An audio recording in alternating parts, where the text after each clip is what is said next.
For today's lesson, you are going to do a layout sketch of your still life. So I'm going to do a time lapse here to showing. So looking at my still life in front of me, I'm just kind of marking off approximately where each object sits. So just kind of making some little lines and where the spatial relationships are. So in this case, I decided to start with the geometric object. So this is a 1907 Brownie camera. So this is what your iPhones or Androids would have been like over 100 years ago. And I also like to kind of mark off like the halfway points because that'll just kind of help with some of my measuring as I go about this. There are some seams where the leather comes in. So just remember when you're drawing geometric objects, especially if it's based off of a cube, that your lines are parallel to each other as they recede into space. So they look like they're in proportion. So then those little guidelines help me with my circles, so that way I know that those are also proportional. So even drawing some of these other details on the side, I'm still working in perspective and having the lines recede just like I would have done. So now I'm starting with my reflective object.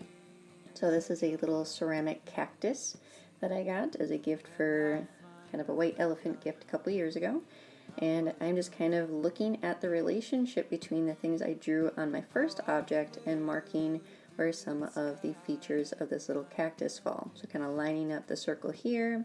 Where does that fall in that part of the cactus compared to my camera? For the top of the cactus, I do more of an ellipse, so that way I get the angle that it's sitting at. So it's in proportion. If you do not see it, don't draw it. Okay, and I'm not putting every single detail in for the initial layout. Sometimes I add some of the details as I start to shade, which will happen tomorrow and the next day. So for right now, I'm just kind of adding a lot of the contours. So it's up to you if you want to do more of a gesture drawing layout or if you want to do more of a contour laying drawing for your initial layout. Alright, so now I'm going in with my stuffed animal. Do not ask me what this thing is. It's from China. But it's just, I again kind of break it up into halves for the face. I'm looking at the relationships with my cactus to figure out where the feet and the body fall. Looking at the relationships for the eye spacing. And I'll go back and eventually cover up some of that eye with some hatching later on when I go in and add some of those textures. And then I add my plain line for the table that is sitting in the back to ground it.